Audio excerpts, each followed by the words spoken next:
Здравейте! В днешното видео ще се запознаем с един проблем и разбира се ще се опитаме да го решим. Ще ви покажа горе-долу как се решава този проблем при пистолет ТТ-33. А именно в какво се състои проблема. Както знаете, пистолет ТТ-33, по него няма други предпазители, освен взвеждането на чукчето на полувзвод, ето по този начин. И това е единственият възможен предпазител, който този пистолет има. Сега, какъв е проблема? Проблемът е, че конкретно при този пистолет, при по-силно натискане на спусъка, чукчето пада от бойния зъб. Ето пак. Това по принцип е недопустим проблем при каквото и да било оръжие, а пък при този пистолет, който има само този единствен предпазител, е съвсем недопустимо. Така, за целта на този ремонт ще си помогнем ето с тази книга, издание на Министерство на народната отбрана от, да видим от кога, от 1972 година.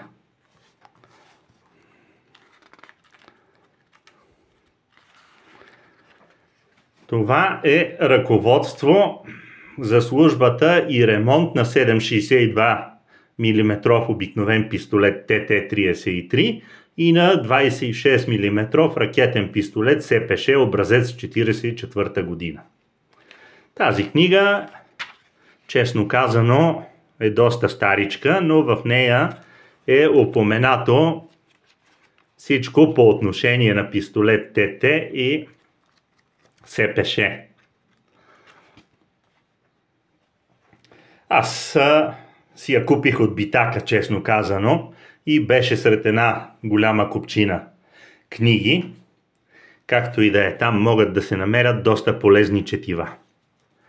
Сега отваряме на страницата за ремонта на въпросния пистолет. И ето го тук.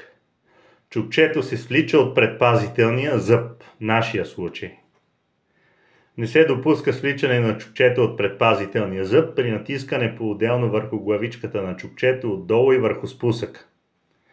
Причини за неизправността: заобляне или изронване на предпазителния зъб на чукчето.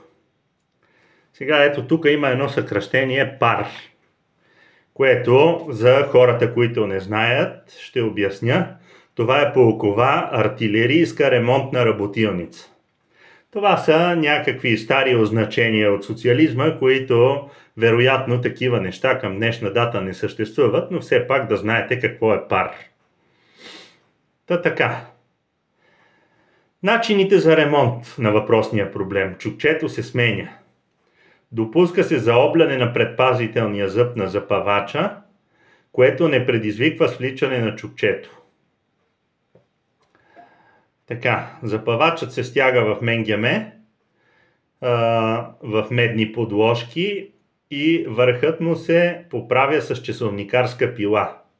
Това в случай, че това нещо е възможно да се случи. В противен случай трябва да имаме резервни части чукче и запавач и в зависимост от необходимостта да сменим или чукчето, или запавача, или и двете. Така. Толкова по въпроса за това ръководство. Сега нека да пристъпим към... Така.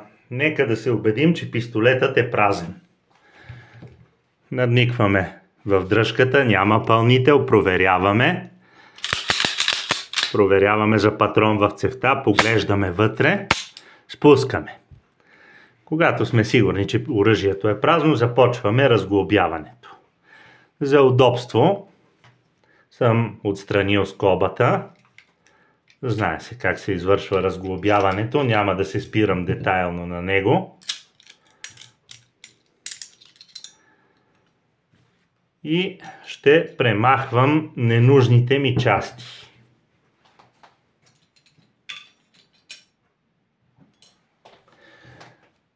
Това е ударно-спускателния механизъм и нашата работа ще се концентрира върху него. За целта, посредством избивчицата, трябва първо да го разглобим.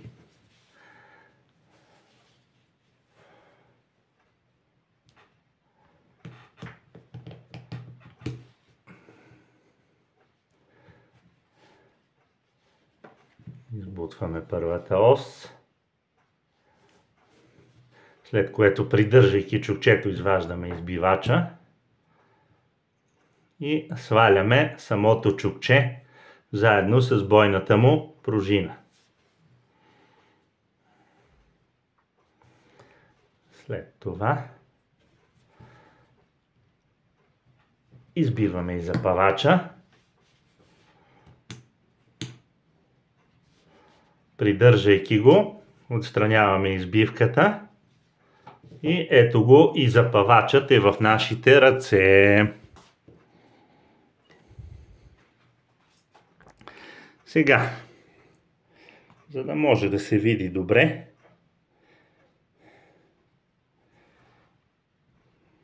така, ето това е бойния зъб, предпазителният зъб на нашото чукче. Това е бойния зъб, а това е предпазителният зъб. Вижда се, че те и двата са в добро състояние. Затова ние по тях няма да работим, а ще обърнем внимание на запавача. Запавачът този фокус. Не съм професионален оператор и не ми се получава много добре с снимането, ама толкова си мога, съжалявам. Така, запавача малко от малко ще го прешлайфаме посредством ето този набор от пилички, които имаме. Ще си подберем правилната пиличка, някоя от тези плоските, и ще го зашлайфаме самият запавач. Тъй като при нас отсъства медна ламаринка, сме увили достатъчно дебело парченце хартия и с него сме притиснали запавача.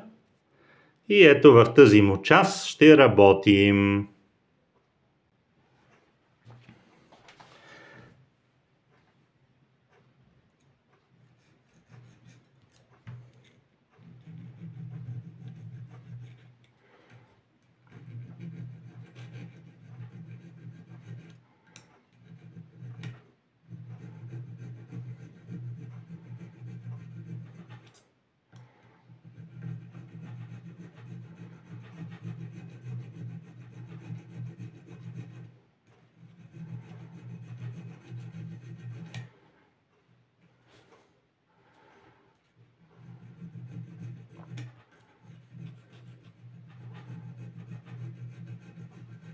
Съвсем внимателно и без да бързаме,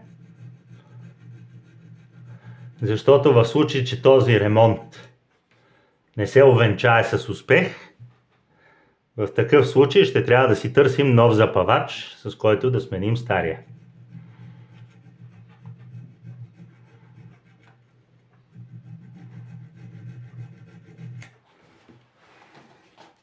Сега ще се опитам да ви покажа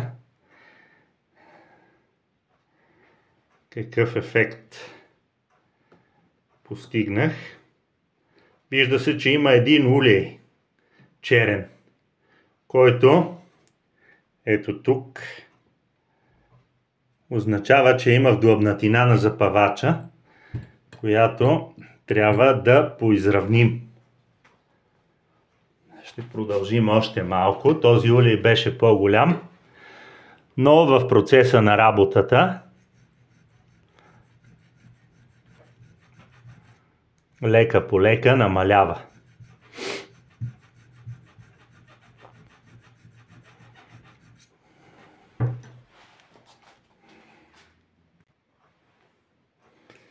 Така.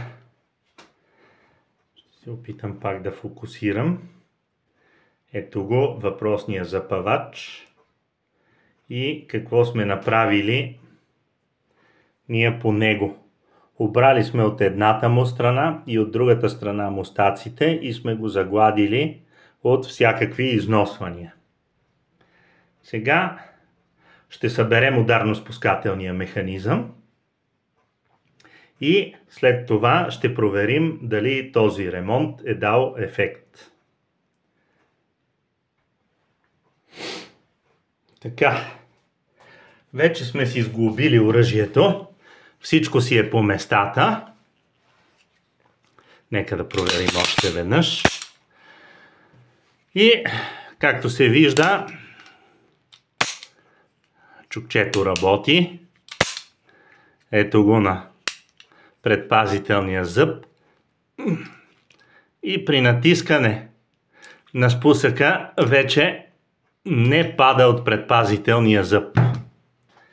Слава Богу, при нас това се оказа малкият дявол, така да се каже, но е възможно дори след този ремонт, както е упоменато и в ръководството, е възможно да не постигнете желания ефект и тогава, както прочетахме в книжката, просто и запъвачът или чукчето, или и двете, трябва да се сменят с нови. Това е по отношение на този ремонт за свличането от предпазителния зъб на чукчето. Ако ви е харесало това видео, подкрепете ме като се абонирате за канала, поставете лайк, а ако имате въпроси, задайте ги в коментарите. Благодаря ви за гледането.